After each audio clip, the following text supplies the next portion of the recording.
Alright, hello everyone and welcome to today's Gems of War video. This video I have for you my scouting report for Pansville Week, which will begin on May 13th, 2024. You can see Pansville is right over there, kind of north of the center point of the map, if we consider Broken Spire to be the center point. And the Warrens, which is the faction for Pansville, is also located just north of kind of the center point where we consider Fire Rift to be. And yeah, those are pretty easy to find, so let's talk about both of them. So Pansville is an air kingdom. Its skill point bonus is life, and its maximum power during Pansville Week is going to hit 30 at the start of the week. But you'll need to have a lot of things to get to power 30. But it's nice to know that that is an option if you wanted to go for a power 30 kingdom. Its trait stone is Arcane Light, which is also available in Suncrest. So if you are farming those, know that you'll still be able to farm those as part of Pansville. The hero class is the Bard, which makes your hero a wild folk, which is kind of the primary class for Pansville anyway. Overall, it's kind of a niche class. It's not a class that I tend to use a lot.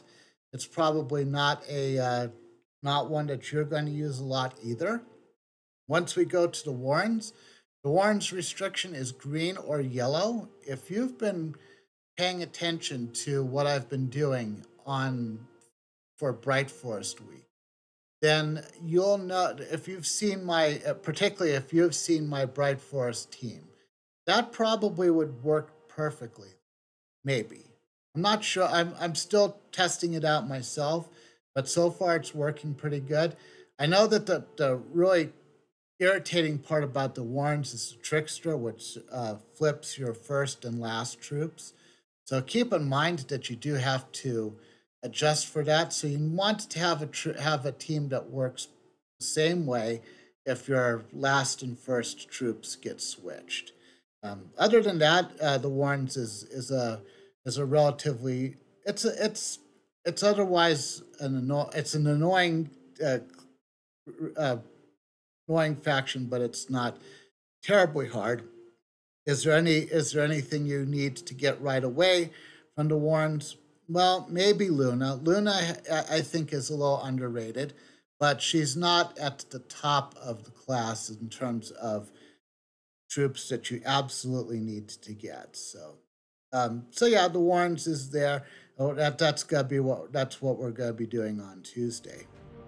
Okay, so let's take a look at the Core 4 and 4 more teams. You can see the Core 4 team right here. The Core 4, as usual, is the Trials team that you're going to need to use. You have the Satyr, which is a common troop, so you'll be able to get this one straight from the gold chests, as well as the Selene Guard. Those you shouldn't have any problems getting those. Burrow Warden is epic, and as is Copernicus. Copernicus is gonna be your major damage dealer. So if you're having problems, I do highly recommend that you elite gold this troop. This will make it a little bit easier. This Epic Trials I remember well because I spent a lot of time trying to figure out exactly how to get this done. This seems to be the best way to do it. You're not going to use the Burrow Warden too much. You may use it initially to get started, but you're basically going to do most of your damage with Copernicus. Use Selene Guard mostly to barrier all your teammates so you don't lose any. And yeah, you should be good to go. The 4 more team are not exactly the team, but the 4 other troops that I recommend that you look for. First one is Ruby Tressa, and Ruby Tressa is one I would recommend that you max out if you can, because we are going to be having another invasion during Pansville Week, and she should be able to help you with that because she is wild folk, and It's like a 99% chance that the invasion is going to be a wild folk restriction. So, and she is the only wild folk that has siege breaker. So I would, if you have her, you can level up, max her out. You don't need to do the elite gold if you don't want to. And you will still need to use the event captain that they will give you, but this will kind of give you a 1-2 punch without having multiple copies of the event captain. The next one I would recommend is the Starflower. Starflower and the next one are going to both be base legendaries. So if you are looking for, if you don't have Starflower, you might want to think about opening some event chests. She does damage to all enemies, boosted by all ally and enemy Fae. She is not Fae herself, but if you're up against a team that has Fae, this does give you a decent ×5 boost. Plus, if you have her in a team that's Fae, that works as well. She summons a random Fae, and there's a 20% chance to transform a random enemy to a pixie, and that doesn't happen too often, but it does happen. Hopefully you do not transform the enemy that is about to go down, that's like 5 life points away from going down into a pixie at full health, but yeah, it can be very useful. King Silenus is the one, and I think you kind of already know. This is the one all wild folk allies start with 50% mana. Does splash damage to an enemy boosted by wild folk allies. Steals 1 magic from all enemies affected by the spell, so that'd be all 3. The maximum of 3 that are hit with the splash damage. Then burn all enemies. And the boost ratio is ×6. King Silenus, it does work well with a lot of wild folk teams, so I do recommend you pick them up if you don't have them from the event chests if you can. Of course, the legendaries are always they're occasionally available in Soulforge if you want to wait for him to be available there. As for the mythics, we currently have our pick of 4 mythics right now. Know that if you need to go to power 30, you need to get all of them. But if I was going to recommend the first mythic to get, it would be the Wild King. He enrages all allies and gives them 42 attack, then creates a mix of 22 skulls and yellow gems. Giving them extra attack plus enraging them is good, because enraging does an extra 50% attack, but on the next attack it does cool down immediately afterwards, so you'll need to keep recasting this. But adding attack and adding enrage to everyone does work out pretty good, because he doesn't have to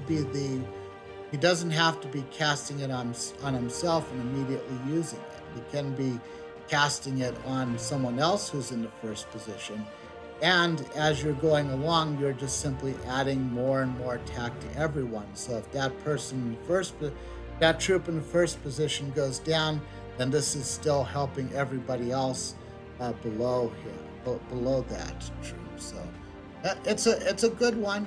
I would say that, but I would say that Wild Queen is also a good one as well. Steals up to a certain amount of attack defined by your magic from an enemy and gives it to the first ally.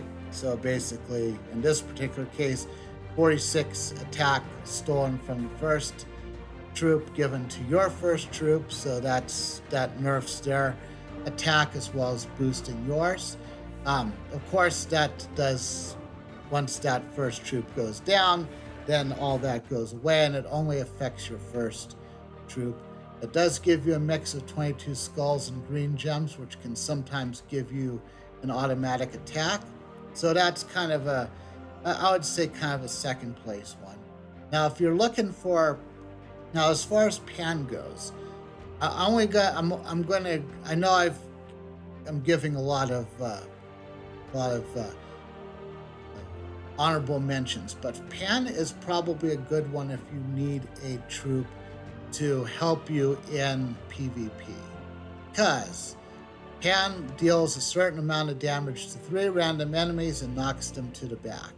The reason why I say this is good for PvP is because in PvP you'll get a lot of teams that are kind of meant to work in a very specific order.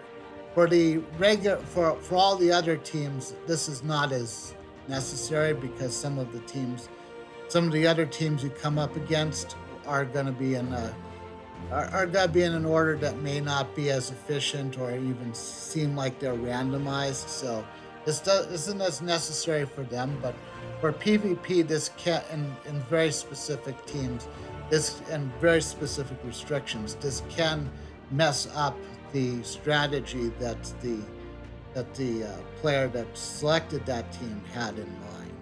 But keep in mind that this is really only going to help you it's going to help you most in the kingdom restriction and maybe some of the type restrictions as well. So it's a little niche, but it is something that can help you out. So, all right, let's talk a little bit about some of the weapons that we can get.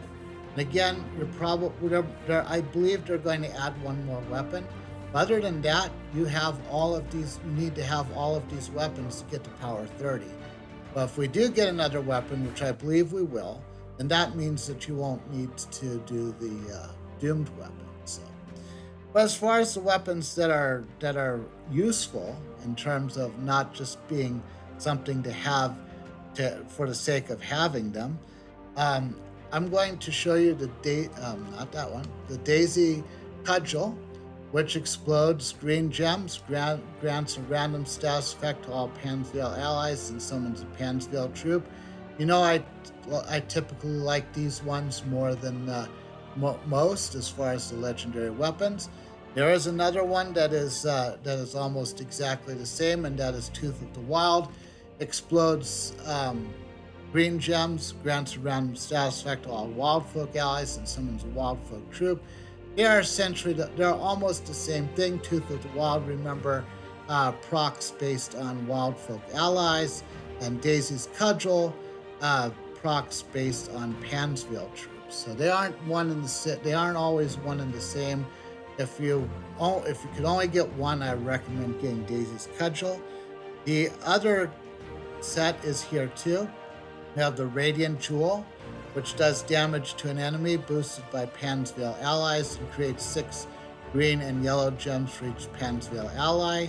These are good too. These are perhaps a little bit better for early game players than some of the later game players, but it's a good thing to have.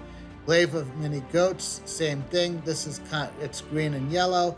The only difference is, just like with the other two, this gives you the bonus boost by Wildfolk allies, whereas Radiant Jewel gives you the boost based on Pansville allies.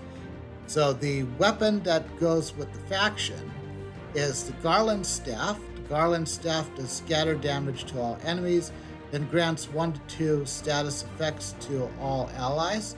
It has enchanting, which is always one of my favorite things, and has a bunch of other things. It does have Entangle the first enemy, which can put the skulls to a halt for a while. It's not an absolute necessity as far as faction weapons go, but it's a pretty good one. So if you do have the budget to get this weapon, then I would recommend that you get it. Whether you get it from buying the tiers in the shop or getting it from the Soul Forge, just remember that it is only going to be available on Tuesday. The class weapon is Orpheus's Lute. Orpheus's Lute gives your hero a certain amount of life and cleanses and enchants all other allies. It's okay, I suppose. I mean, it's nice. I mean, it's nice to cleanse and enchant everyone else. I feel like if it was if it had a cleanse all, then it would be really good. Then it might be a factor for the dungeon, maybe. But since it doesn't, I don't think this is one I don't think this is a weapon that would help in that because basically if you have something where everyone is stunned, then you could cast this weapon, but your hero is still going to be stunned after that because it doesn't cleanse the hero. Your hero would get barrier, but that's about it. So Orpheus's loot, you will get it eventually just for getting 250 wins with the Bard class, which you will anyway. And I mentioned the doomed weapon. The doomed rod is a decent weapon. It essentially converts blue to it collects green and then converts it to blue essentially. So it's nice, but it's not near the top of the doomed weapons. So most likely, if you're leveling this up, you're leveling it up to get your power boost up. So anyway, that's pretty much it.